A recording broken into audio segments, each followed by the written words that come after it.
Greetings, family. Empress D, feeling such a beautiful breeze right now. In a bushy area, of course. I hope everybody is well and getting themselves in a bushy area at least once a day. Take a little walk. Take a few minutes for yourself. No headphones, no phone, just your thoughts, family. I really encourage you to do that. All right, so today I'm going to talk about something that I know it's probably going to be controversial, but it is to provoke thought, family. We shouldn't be afraid to discuss things and to think about things. Especially, we should not be afraid to explore other people's perspectives, right, family? So, I want to talk about the fact that we are socially engineered to follow each other, to follow the crowd. We are socially engineered to do that, family. And there's so many examples of negative things that happen to those who choose not to follow the crowd. When I was growing up, my mother would say this old Caribbean saying. It is, follow fashion, kill mangy dog. I will say it again. Follow fashion, kill mangy dog. Now I'm going to attempt to interpret it because no one ever interpreted it to me and translated it to me. But this is what I, as a child and still as an adult, what I interpreted that saying to mean. So follow fashion, I think, is like if you copy somebody or you follow others. Kill, obviously, makes you dead. Mangy dog. And I think there's a dog that's mangy. Mangy means like scruffy, right? So apparently, the scruffy dog followed the crowd and he ended up dying, is what I interpret that saying to mean. In a nutshell, what I think my mother was trying to explain to us was, you know, it's that saying, if everybody jumped off a cliff, would you do it too, right? Now, the thing is, in this society, when you do not follow what everybody else is doing, you're not treated very well, family. And there's so many examples of this. I have an example within my family. I have a wonderful uncle. He's so awesome. And he has, throughout my lifetime knowing him, you know, explored different religions. And every time he does, when he presents what he's exploring to his siblings and the rest of the family, he's met with nothing but ridicule. Okay? So there's an example of somebody veering on their own, exploring different options and getting ridiculed for it. Another major example was COVID, family. If you dared to ask any questions, if you dared to say, but wait a second, we're supposed to take this product that was just developed the other day and there's no like long-term safety data information? If you were to say that during the time you were labeled an anti-vaxxer and you are selfish and you want to kill grandma, right? There's an example of veering away from the crowd where you're ridiculed.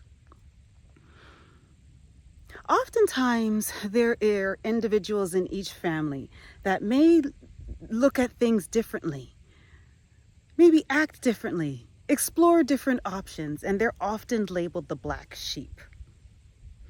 Family, although we are socialized to follow the crowd, we are taught as children to think for ourselves, kind of. It's so confusing, family. It is so confusing. We're brought up with those sayings. If everybody's going to jump off a bridge, you're going to do it too. Follow fashion, kill mangy dog. You're brought up with these sayings, but then when you choose a path that's different from everybody else, you are ridiculed, family. Another major example is religion. Holy smokes, man. So look at Christianity, for example.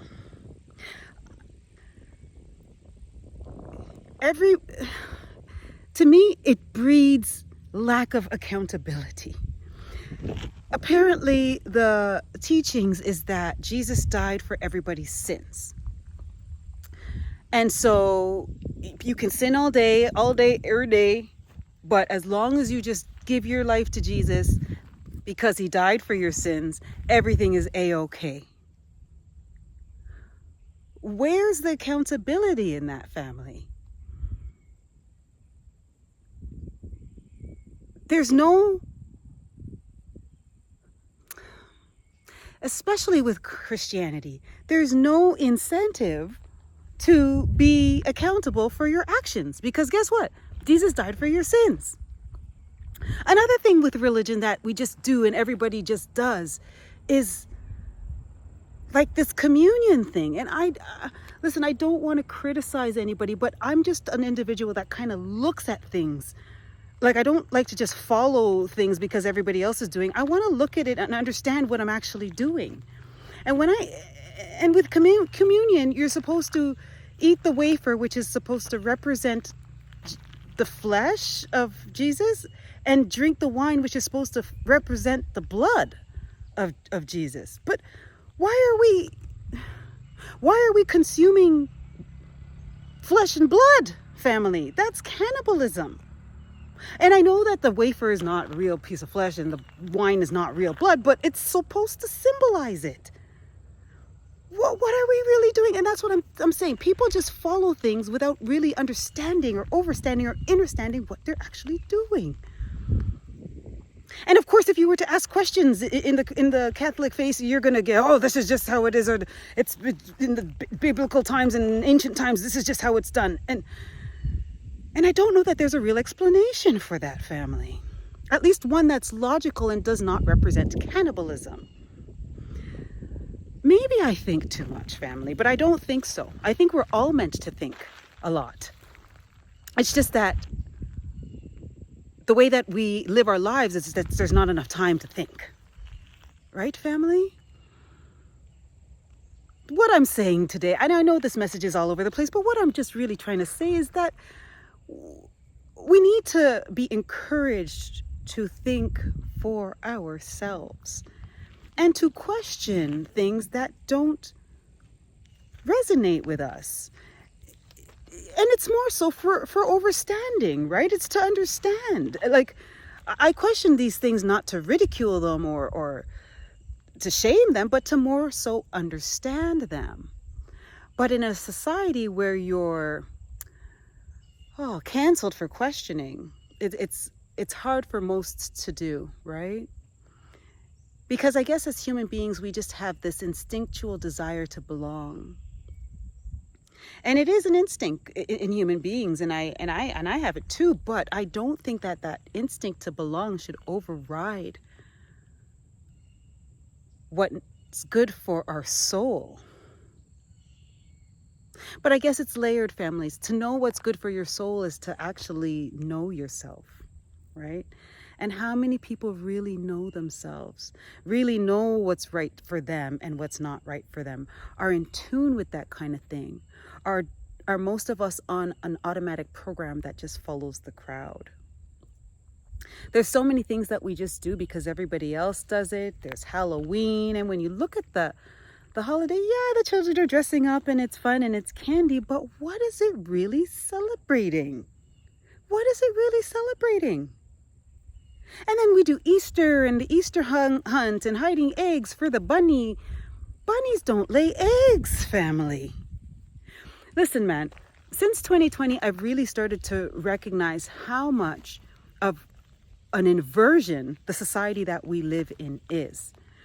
And I also really began to realize over the last few years that those that run the societies, make the rules, may not even be human. At least they don't value human life and human beings, sovereignty. Family, there's so much that we don't know. And one thing that I know is I know nothing. I know nothing. That's one thing that I have to accept, is that I really know very little. The only things that I can actually really know are the things that I can see with my eyes. And even those And even that sometimes you have to question, especially in the age of AI. Family, we're living in really interesting times, and my guiding force, how I can be certain about the decisions that I make and the things that are right for me and are not right for me, is through discernment. That's that internal intuition that always lets me know if things are for me or not for me, right? And so what I encourage is that we all develop that. And in addition to developing that intuition, that inner knowing, I also encourage everybody to develop the courage to follow it. See, it's twofold, right? The first thing is obviously learning to distinguish and decipher what is really coming from you, as opposed to what's coming from external sources or external propaganda. That's the word that comes to mind, external programming. We have to first learn to decipher that. And then we also have to learn to have the courage to go against the grain and follow our heart, right? We've got our work cut out for us, family, because we are socially programmed to do the opposite. Anyway, that's what I just wanted to share today, family. I'm out here walking and I'm just thinking about all of these things that we do as a collective that don't make sense. And we all do it. And you know what it is, family? I've come to learn that those that do a lot of the constructing of our societies know so much about how the human psyche works and are very good at manipulating human beings. I, for one, no longer want to be manipulated, and I avoid manipulation by tuning in, listening to my inner voice, and having the courage to follow it. Thank you for taking the time to listen to this message, family. I love and I value each and every one of you. One love.